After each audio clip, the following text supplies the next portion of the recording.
Tonight, what we are presenting to you is actually one piece in a long piece of scholarships that we have. It all started back in 1998 with the first book here, The Chinese in Europe. And we also have two special issues in the journal International Migration in 2003-2019.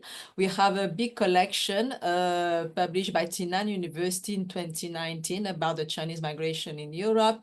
Another big piece by one of the co-editors here, Simeng Wang, Chinese immigrants in Europe. So international migration, it was co-edited also by Mette Thunø. And we have in 2024 this big handbook of 700 pages. Of course, we have not put every single piece of scholarship. There are many other pieces of journal articles, other books published that we cannot put in here, but this is to show you that it is a growing area of studies, that is the Chinese migration in Europe.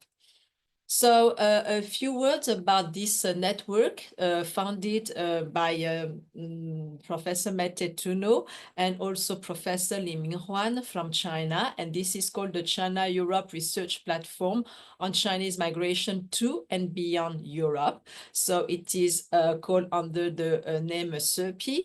And SERPI basically has existed for a number of years. And we have had our latest very successful conference workshop in Xiamen in South China. So if you go onto the SERPI website, you can see the past event, the upcoming events, and also all the publications of our SERPI members. So it is a very vast network of scholars from all around the world working on Chinese migration to and from Europe. And it's actually, it's a bunch of very, very nice people. And we are working very well together. And this handbook stems from also the scholars in this handbook, in this SERPI network.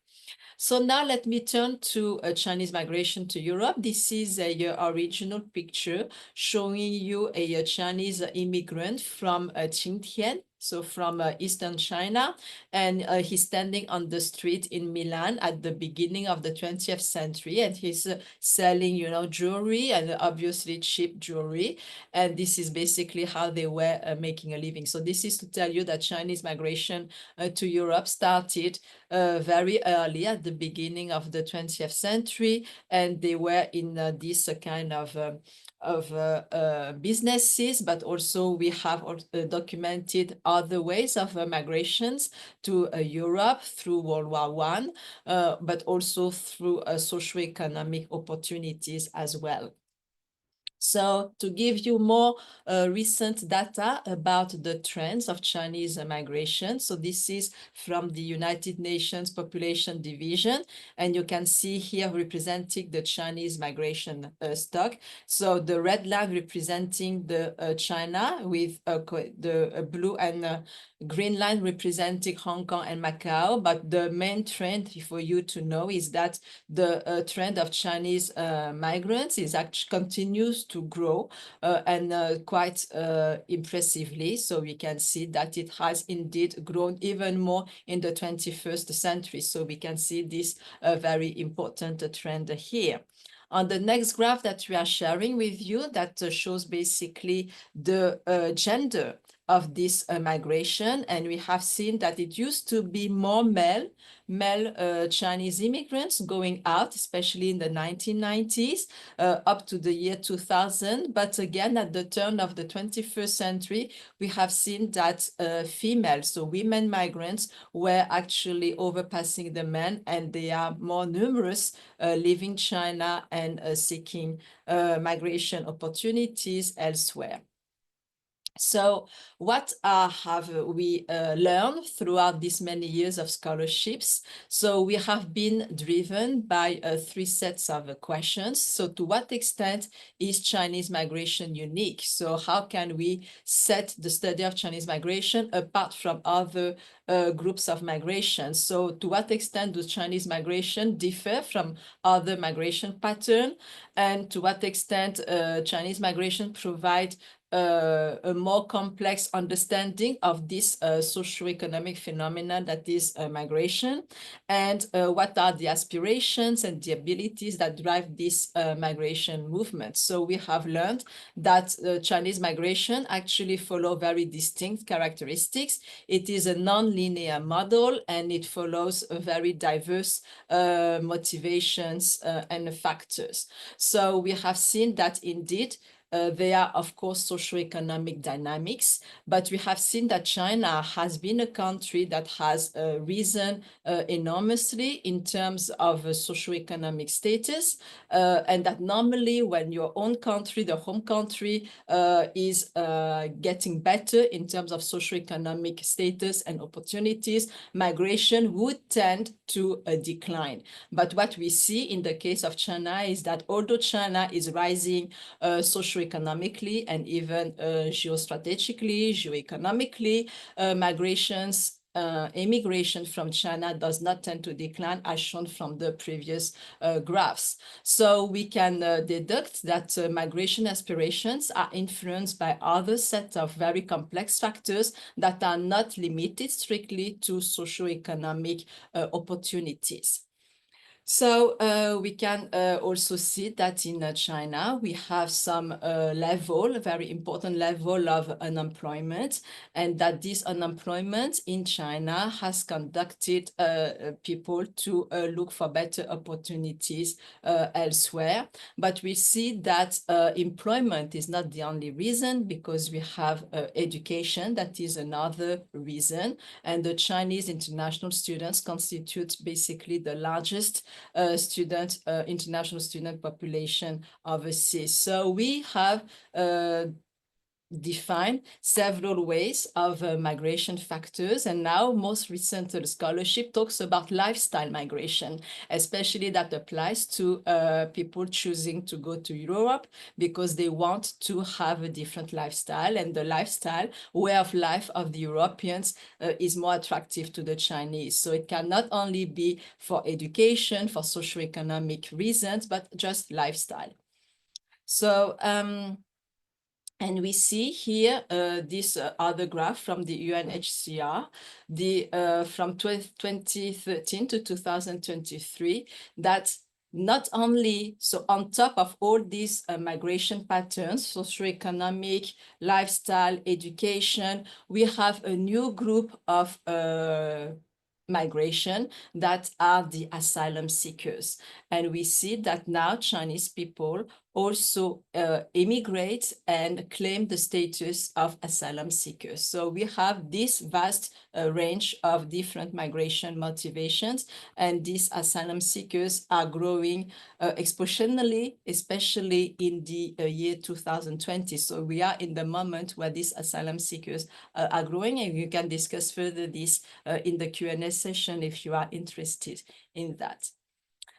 So basically what we try to claim here is that in the 21st century, the Chinese migration is very diverse. Certainly the students constitute a very large group, if not the largest group in the term of international students worldwide, but we have also very large group of professionals with all sorts of qualifications. So, you know, Chinese people immigrate and they are actually very well educated. Some get high education in China. Others actually do have education overseas and they prefer to stay overseas. And we also have a large group of entrepreneurs. So, and what we see also is that this migration is not a one-way. It's not unidirectional, it is multi-directional. So people leave China, go to Europe or go to the US, and then they come back to China, and then they re-immigrate again, for example, or they immigrate in Europe and they stay in different European countries. So it is multi-directional and it's not really linear. So that's a very interesting pattern.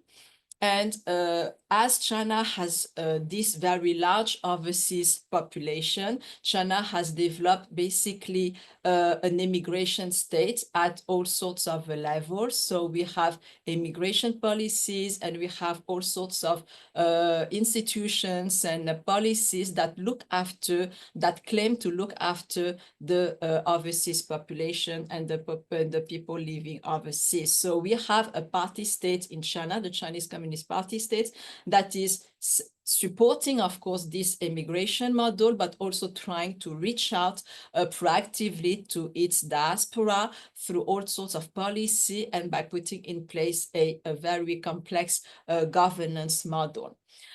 So we can also study the Chinese migration through temporal or through spatial dynamics, looking at the different destinations that the Chinese have claimed so far. And of course, in one of these very popular destinations is Europe, hence our handbook and the long lines of scholarship that it comes to. So that leads us to this handbook. So it is a handbook that stems from this SERPI network co-founded by Mette Thunø, who is one of the editors-in-chief here. So we are the 4 co-editors present in today's webinar in order to present shortly the table of contents and also address your questions. So without further ado, I am now passing the floor to my colleague and friend, Dr. Yuqing Tseng, speaking from the University of Tübingen. Yuqing, the floor is yours. Thank you, Emilie, for your amazing introduction. And thank you for the organizers for facilitating this opportunity. So I will introduce the part 1 and the part 2 of this handbook. So as you can see, it's from chapter 1 to chapter 7. So the part 1 of this volume begins with a very simple yet crucial question. How many Chinese people are living in Europe? So while this may seem quite straightforward, it is, in fact, a highly complex question to answer. So anyone attempting to have an accurate number of a homogeneous Chinese diaspora is immediately confronted with 2 challenges. First, defining who qualified as Chinese, and the second, deciding how to count these Chinese. So this chapter discusses the statistics on Chinese population in Europe and explains the difficulties inherent in these questions.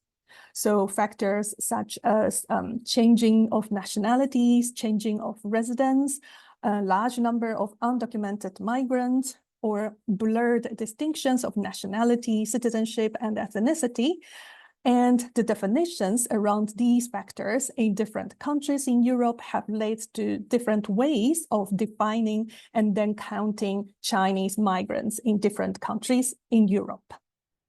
So the chapter reviews various data sources, including UN Division of Populations, Eurostat, and OECD, as well as the statistics on Chinese diaspora produced by the PRC and the Taiwan ROC. So each of these official sources of demographic data defines Chinese diaspora in different ways. In addition, each European country employs its own methods for compiling statistics on migrants, other visa holders, and ethnic groups. So this chapter reviews conflicting official estimates of the European Chinese populations, highlighting alternative data sources such as Eurosat's resident permit statistics for studying Europe's Chinese diaspora. But more importantly, it advocates shifting this demographic analysis from counting the exact number of migrants to identifying the trends that can illuminate the complexity of a Chinese migration to Europe. So that is part 1. And then this question posed in part 1 has become even more complex due to the diverse pathways and the motivations of contemporary Chinese migration to Europe, as briefly introduced by Emilie. So unlike earlier waves of Chinese migrants to Europe before the turn of the millennium, recent trends encompass a variety of pathways, including but not limited to student migration, highly skilled or academic mobility, or some specific migration schemes such as Golden Visa. And migration linked to China's state-led infrastructure investments. And these new Chinese migrants to Europe are driven by diverse types of motivations, such as studying abroad, lifestyle choices, investments, or working overseas. Whereas earlier migration was perceived as mainly economic. So chapter 3, Chinese international students in Europe, examines Chinese students studying in Europe who are a significant and a distinct group within the Chinese population in Europe today. It focuses on their numbers, mindset, and migration pathways. By analyzing the push, pull, and the mooring factors influencing their motivations, academic experiences, off-campus lives, and the post-graduation plans, this chapter underscores the diversity among Chinese international students, challenging the perception of their homogeneity. And this higher education industry in Europe has attracted not only Chinese students, but also Chinese academics. Through looking at the role of the family, chapter 2, Chinese academic mobility to Europe, looks at the ways in which the gendered roles of being a good wife, mother, good husband, father, and good son, daughter shape academic mobilities and the aspirations and the practices. And then in chapter 4, from production to reproduction, pursuing a better life in Hungary. It compares 2 segments of Chinese population in Budapest. First, the economic migrants of the 1990s, and the second, lifestyle migrants of the 2010s, who have different quests for a better life. So in the past, Chinese migration to Hungary they see the entrepreneur success was seen as the pathway to a better life. However, 2 decades later, migration from China to Hungary is driven more by the desire for a simpler, family-oriented life, often without the intention to work. So the author argues that the distinct cohorts of Chinese population in Budapest and their diverse migration pathways reflects a shift in emphasis from production to reproduction. And moreover, this shift corresponds to the progression of capitalist restructuring in China, which produced distinct capabilities and aspirations, and thus distinct mobilities. Then in chapter 5, the rise and the fall of Golden Visa, the cases of Chinese investors in Greece and Portugal, examines the Golden Visa programs, which have gained popularity among middle-class Chinese citizens, offering a pathway to residency in certain Southern European countries through property investments as low as 250,000 euros. The evolution of the Golden Visa programs must be analyzed within the context of complex structural factors, including the dependent economic positions in Southern European countries, the real estate markets, neoliberal policy measures, and China's economic and geopolitical interests in Europe, as well as China's domestic challenges. So these interconnected dynamics have shaped a distinctive pattern of Chinese migration to Europe through this Golden Visa scheme. Unlike traditional profiles of Chinese migrants, such as low-skilled workers, ethnic entrepreneurs, or ultra wealthy investors, golden visa programs predominantly attract middle-class individuals seeking alternative migration pathways. So the authors argue that golden visa are viewed as an affordable and accessible strategy for escaping unfavorable conditions in China. During and after the COVID, it was often referred to as run, and as an opportunity to embrace a European lifestyle. Then the entangled relationship between Chinese migration pathway to Europe and China's recent developments is showcased again in chapter 6. So temporary labor migration and Chinese state-led infrastructure development in Serbia. This chapter shows how the state has undergirded Chinese labor migration's pathway to Europe, defined their social relations in host context, and reproduce these unequal relations of power, sustaining the state-led model of development in Serbia. Then chapter 7, understanding the emotional dynamics and aspirations of stateless Chinese migration in the UK, asks a question. Why do Chinese nationals move to and continue to stay in the UK illegally, despite China's economic growth and the UK's tougher stance on migration? The author analyzes the experiences and the relationships of these statusless Chinese migrants with their parents in China, including instances of parental sexism and unfair treatment during childhood, or relationships with their spouses, such as facing domestic violence, marital breakdowns, as well as relationships with their children, whom they support financially and hope to provide with a brighter future. The author explores how these emotional dynamics and the migration aspirations shape their decisions to move and remain abroad, even without legal status. To conclude, Europe has attracted Chinese migrants with diverse motivations and interests, as shown in these cases presented in this part. Collectively, these chapters highlight the multifaceted nature of Chinese migration to Europe, shaped by historical, political, economic, and social factors within the broader context of social transformation in China. The analysis underscores how the interplay of specific historical, political, economic, and social dynamics in both European countries and China has contributed to these distinct patterns of Chinese mobility to Europe today. Thank you.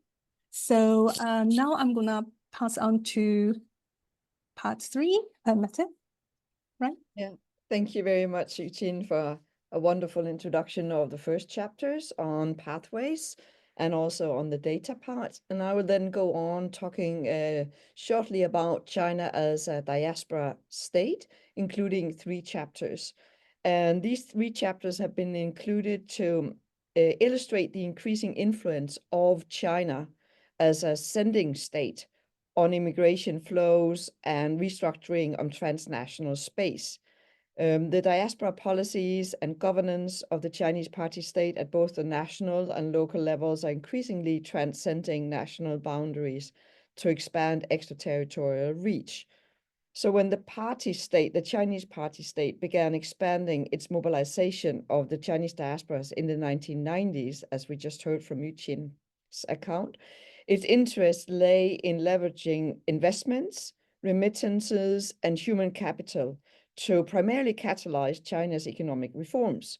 But entering the 21st century, this has evolved into fostering diaspora engagement to secure political loyalty and promote a positive image of the Chinese Communist Party through diverse channels, including selected cultural activities, social protection programs, and addressing the protection and welfare of Chinese immigrants. So Beijing's diaspora governance seeks to strengthen the state by exerting extraterritorial power over its citizens living abroad, mirroring heightened domestic efforts to discipline and control the Chinese population also living in China.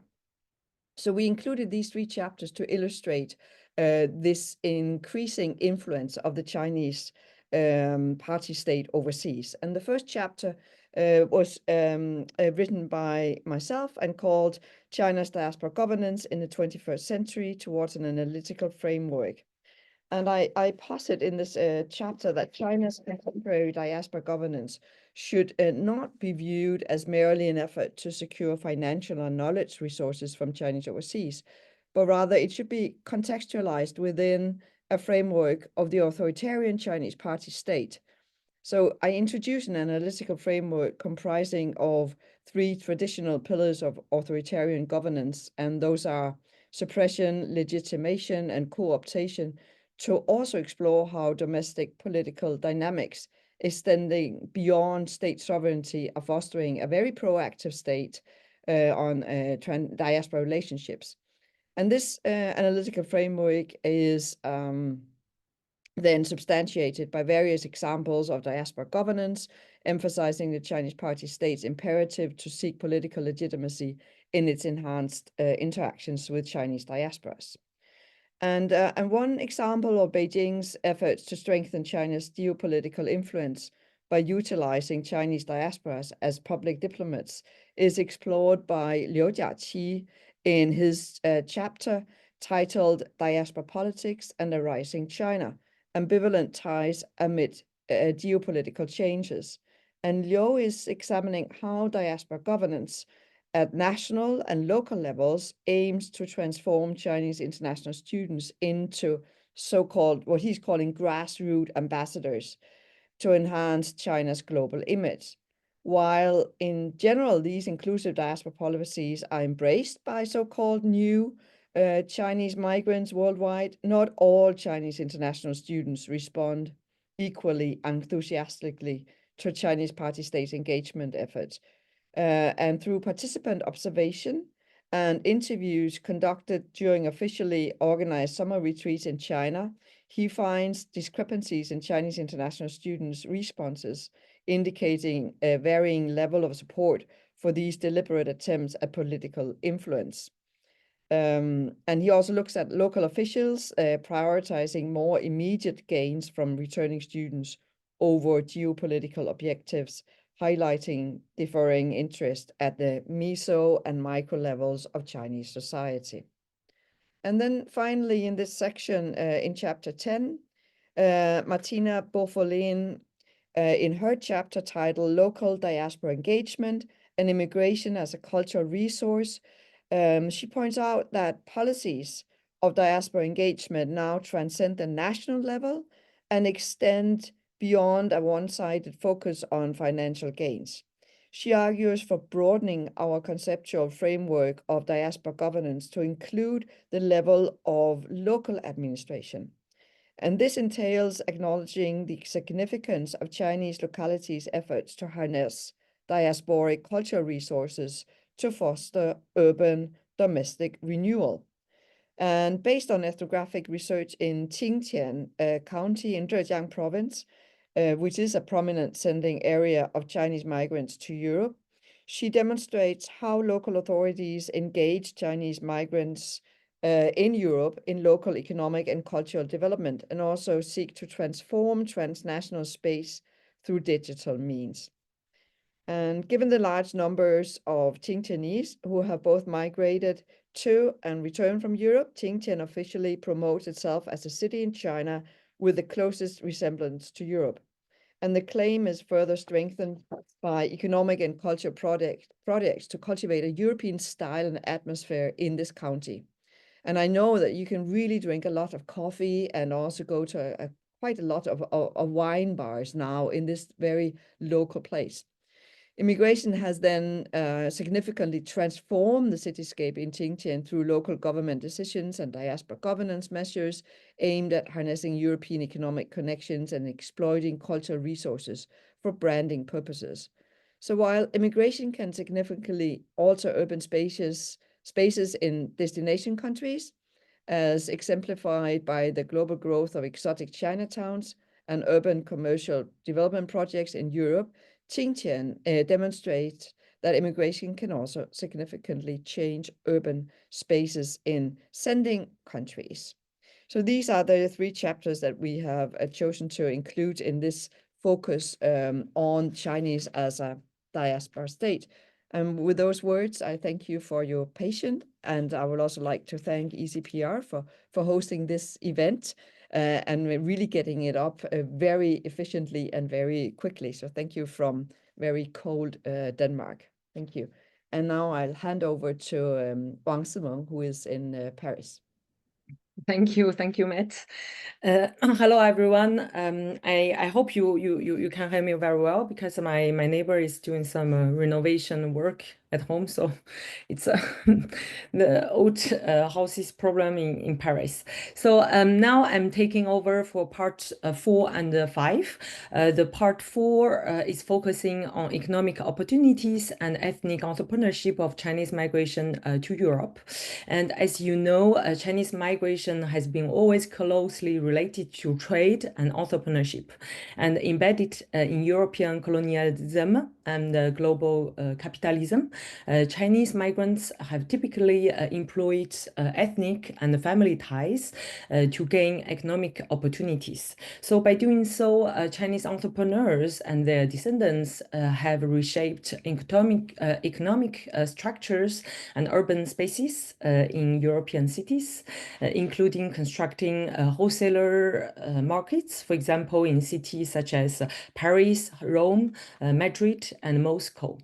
And starting in the 2010s, Chinese entrepreneurship was facilitated by mobile payments and communications platform such as WeChat, so Weixin in Chinese, allowing many business activities to move online, including the Daigou trade. Daigou in Chinese could be translated in English to proxy purchasing.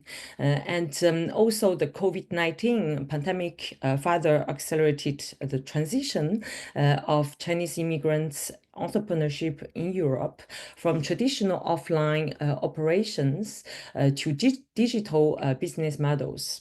And this part of the handbook is devoted to the latest transformations in Chinese entrepreneurship in Europe against the backdrop of continuing technological innovations and the Chinese economic ascent.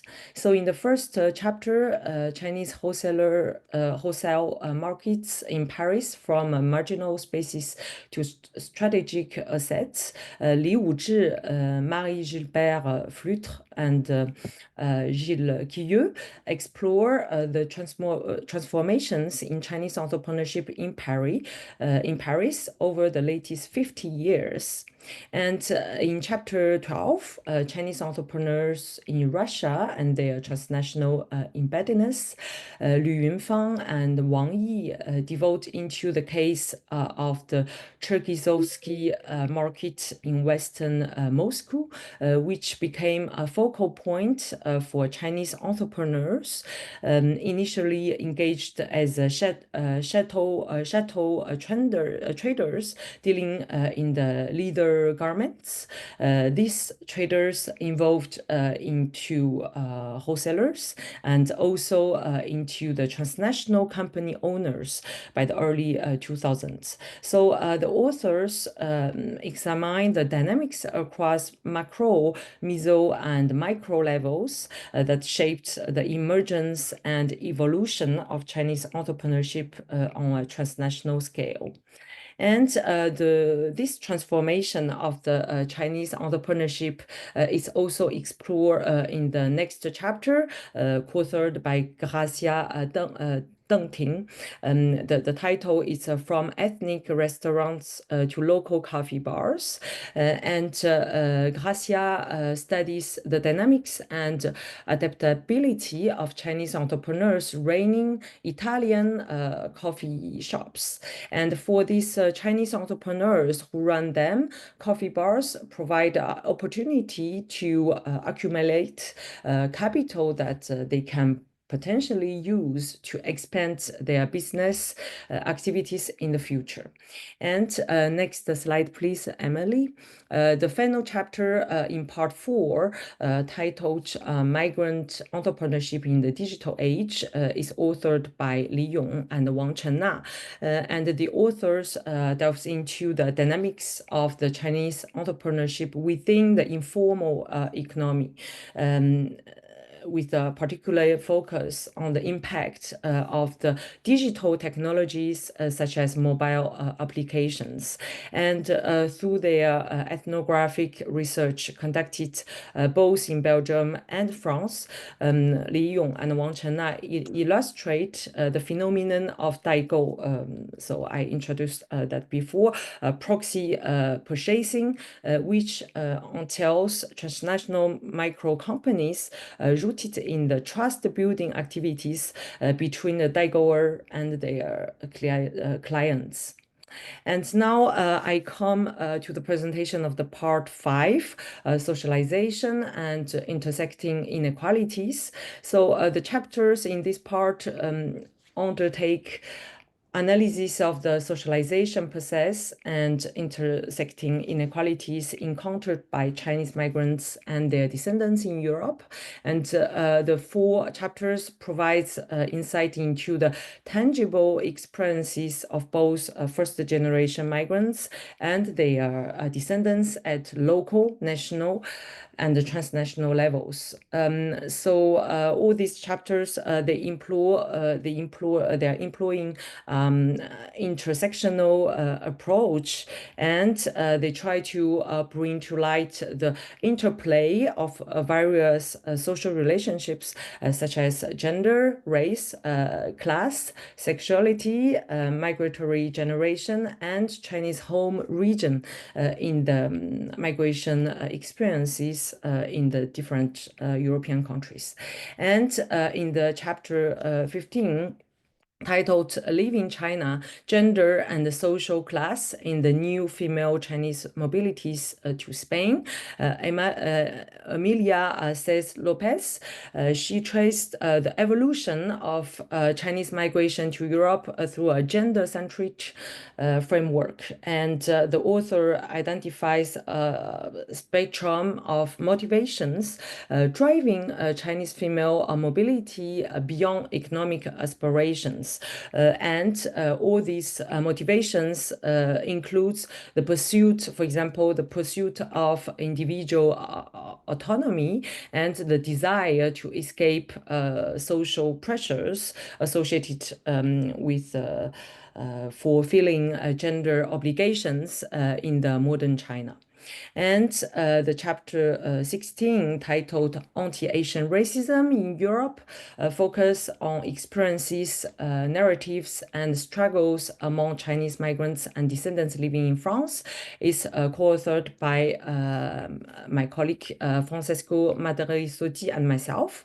And this chapter sheds light on the challenges individuals of Chinese descent face residing in France as members of a racialized ethnic minority, and positioned within the broader discourse on anti-Asian racism globally, but especially in the European context.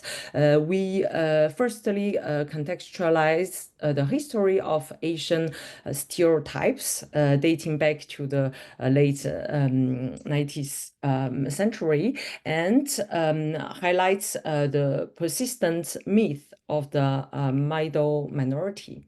And then we try to use both the quantitative and qualitative data and methodologies gathered in France, and we try to underscore the canalizing impact of COVID-19 on the reporting of the subjective experiences of racism among Chinese migrants and their descendants. And finally, this chapter delves into analysis of the stratification within the Chinese population in France, mainly according to the migratory status, educational level, age, and gender, and how this stratification leads to the different experiences of the anti-Asian racism, and also the different modality of individual or collective resistance and fight against the racism and racial discriminations. And in the chapter 17, titled Sexuality, Socialization, and Inequalities on the Move, the lived experience of young Chinese gay migrants men in France and Belgium, Chen Cai and Aaron Ponce, they investigate the dynamics of sexual socialization and re-socialization, and also the resulting inequalities in a transnational context. And this chapter provides valuable insights into the intersectionality of sexuality and migration.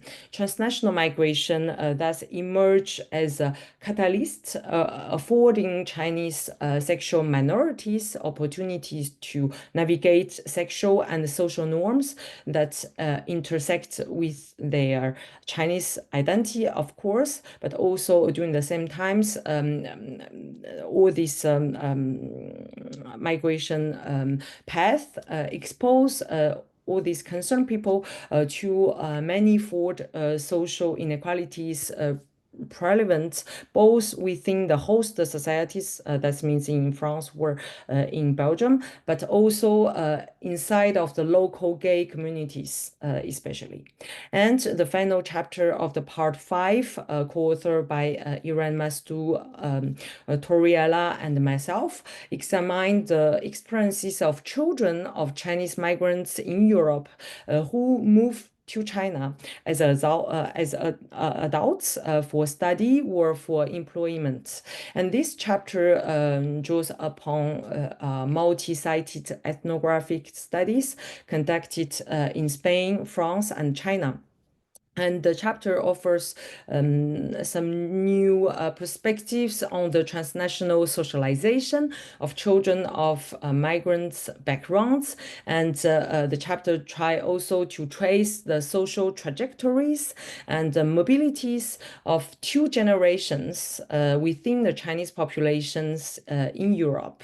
And the transnational socialization coupled with the family history of entrepreneurship and the expanding Chinese economy shapes the mobility decision-making process for descendants of Chinese migrants who choose to go to China.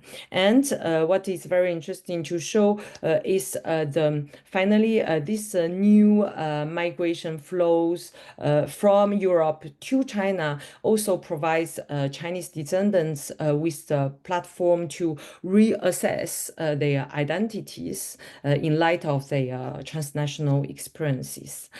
So now I will give the floor back to Emilie for the part 6.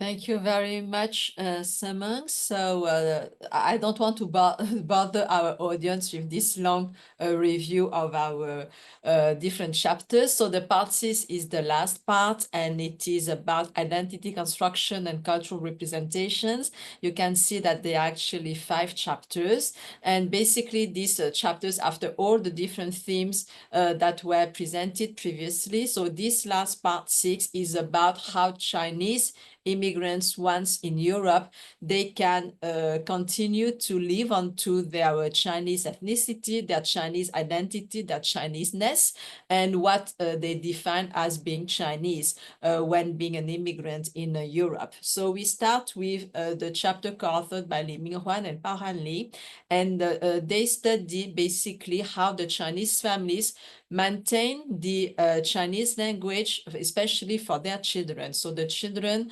who are in Europe, the parents work and the children go to European local schools. And on weekends, the parents still want their children to learn some Chinese. And Chinese is actually a very difficult language, especially if you want to write it properly. So they send their children to weekend schools. So those schools where on the weekends, They gather all different ages of Chinese kids, and they teach them Chinese and also Chinese culture. So that's why we call them Chinese weekend schools in Europe. There are hundreds of them, and they have existed for some decades. They have very different formulas. There is no one single Chinese weekend school. There are the variety of formulas of weekend school, of models of weekend schools. Some of them function more successfully than others. Some have more funding than the others, but most of them are started through private initiatives, and at times they can have some funding from some agencies from China or from some business corporations. So those are the Chinese weekend schools through which socialization, the Chinese immigrant children can maintain some kind of a linguistic link and continue to learn formally, academically, to read and write Chinese. So that's one way to continue to keep your Chinese identity while in Europe. Another way of socialization and to keep your Chinese identity while in Europe is through religion, as demonstrated by our colleague Eva Salerno. So, and she studied basically the Chinese Catholic Church and the Chinese Catholic communities in Europe, especially focusing on two countries, in France and in Italy. I know that in our audience, we have a PhD student studying Chinese immigration in Italy. So in what follows, there will be several chapters focusing on Chinese immigration in Italy.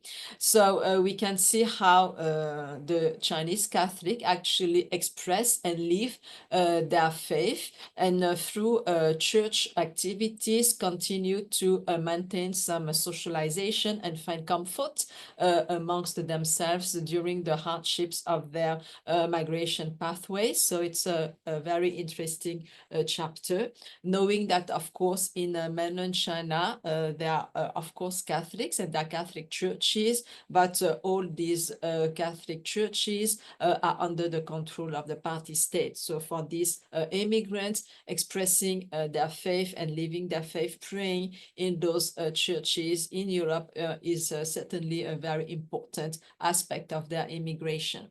Then we have one chapter. We could not have this volume without one specific chapter on a very peculiar and very recent immigration phenomenon, that is the Hong Kong exodus. So in the year 2020, and this exodus continues as we are speaking today, 4 years after the enactment of the national security law in Hong Kong. So we have a massive immigration phenomenon from Hong Kong residents towards Europe, especially towards the UK. So we are talking about the Hong Kong exodus, and this Hong Kong exodus we included in this volume because it is quite a significant phenomenon. And Yvette To and Yuhua Chan look into the drivers of this Hong Kong exodus. So you can see from the title, post-2019, that it is indeed driven by the social and political movement of 2019, and following the enactment of the NSL, National Security Law, that probe all these people, hundreds of thousands actually of Hong Kong people, to emigrate and to choose the UK as a main point of immigration. So, so these two authors, Yvette and Yuhua, study how these Hong Kong immigrants settled down in the UK and how, to what extent they actually communicate and mingle with some mainland Chinese immigrants, and whether we have some identity issues there. Then we have two chapters, very interesting ones and very unique in their way, about Chinese cultural production and representations of identity. So these last two chapters focus on the Chinese immigration in Europe, and particular in Italy. So Valentina talks about, so reviews, very important review and very comprehensive review of the cultural production by the Chinese immigrants. So they can be artists, they can be writers, they they can be in all sorts of art forms and art productions. So how being a Chinese immigrant, so we talked about socioeconomic immigration, students immigration, but we tend to overlook the artists. And Valentina Thunø basically talks about the immigrant Chinese artists and their cultural production while in Europe, and how it has shaped their cultural production being a Chinese immigrant in Europe. So that's a very interesting chapter. Last but not least, Chong Kao-hung is another chapter on the Chinese immigration in Italy. And Kao-hung looks into how basically the Chinese are portrayed in a popular media. And he studied several case studies, including very well-known case of Dolce & Gabbana advertising campaign portraying Chinese with lots of stereotypes. And so how this, what it says about the Chinese, especially how the European people view the Chinese. So this participates of, say something about how the Chinese feel about their ethnicity, the identity, how the identity is being reshaped, certainly by their migration history pattern, and how they are being represented, how they talk about themselves, and how they are being represented in the popular culture. So now it's 11 o'clock, and we have a few minutes, and I pass back the floor to Mette about the future directions after this handbook. Thank you very much, Emilie. Thank you, everyone. And I will not speak for long. Please bear with me just a couple of minutes, where I will just try to account for what the future directions are. What directions we actually, after having written this book, we can point to. So you can hear from all these accounts that what we have been aiming at with this research handbook is not to make an encyclopedia, nor have we tried to make a book with a lot of short chapters. We have 23 chapters, but they are all more or less 10,000 words long. So they are also, authors were asked to work in new research areas. So we also found authors working within new research areas to present them. And also another condition was that they had to work with new empirical data. So it's, as you all know, these handbooks, they are defined in various ways, but this is the way that we have done it, trying to present new research areas and then pointing into new directions. And the new directions that we could point to, based on what we have found so far viable for the study of Chinese migration to Europe, is to work much more on digital China. The digitalization is going to be paramount for understanding Chinese migration, both in terms of the role of Chinese media and Chinese businesses. Then we have not included very much on Chinese associations, but the work on Chinese association, Chinese language schools is also very important for the future to understand what is going on with Chinese migration in general, and also to Europe. We have started to include Chinese artists and expressions of identities when it comes to Chineseness. This is something that is expressed by the descendants of Chinese migrants. And I think that will evolve also into a very important area in order to understand what is actually happening with Chinese migration to Europe, also among descendants. We also have an interest in still looking at what is happening in China. Xiaoshan are the areas from where Chinese migrants are typically coming from. And in order to understand what is going on with Chinese migration, we cannot only look at receiving countries, but should look at also at sending communities to understand the interlinkages. Then we have, with this book, entered into new discussions about the role of sexualities and what they are playing in terms of migration aspirations and abilities to migrate. And this also seems to be and become a very important area for future research. And still, Chinese students and their descendants will also be an area that should have a lot of attention from researchers in the future. The Chinese student body is changing with geopolitical changes, but they will play a larger role. Also, graduates turning into professionals will be important to pay attention to. And then also Chinese diaspora governance is changing at the moment. And in order to understand what is happening in Europe, with all the geopolitical tensions that are going on, both in terms of how Chinese migrants are being accused right at the moment as we're speaking of various things, and also how the Chinese government is reacting to that, the EU, how they are reacting. We need to uncover that as a new area, I think, unfortunately. So these are some of the future directions. There are more that could be highlighted, and I hope that they will come forward during the discussions. And with that, I think we'll just open up for questions from the audience. And thank you very much for all your patience.